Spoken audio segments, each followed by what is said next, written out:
नमस्कार मित्रांनो.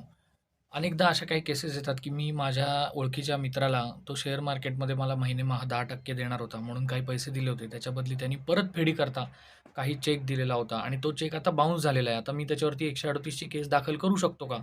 दाखल कुणीही कुणावरही कुठलीही केस करू शकतो, पण ती केस टिकली पाहिजे. त्याच्यामध्ये तुमच्या बाजूनी निकाल लागला पाहिजे. तर या संबंधात माननीय सर्वोच्च न्यायालय काय म्हणतं, की M S. Narayana Menon versus state of Kerala 2006 याच्यामध्ये त्यांनी असं म्हणलेलं आहे, की अशा प्रकारचे जोखमीशी संबंधित असलेले गुंतवणुकीकरता म्हणजे शेअर मार्केट असेल किंवा इतर त्या संबंधातली कुठलीही ज्याच्यामध्ये सेबी आहे, एन-एस-ई आहे, असे प्रिन्सिपल जे लोकं आहेत ते वेगळे आहेत. हे फक्त ब्रोकर असतात किंवा इन्व्हेस्टर असतात. तर अशा व्यक्तींच्याकडे दिल्या गेलेल्या देवाण-घेवाणीतील कुठल्याही अमाउंट करताचा चेक हा 138 म्हणजे चेक बाउन्सचा जो सेक्शन आपल्या निगोशिएबल इन्स्ट्रुमेंट ॲक्ट आहे, त्या व्याख्येमध्ये बसणार नाही. त्यामुळे अशा प्रकारचे व्यवहार करताना सावध राहा. गुन्हा सिद्ध होणार नाही. म्हणजे तुम्ही केस दाखल कराल, पण सिद्ध व्हायला पाहिजे ना.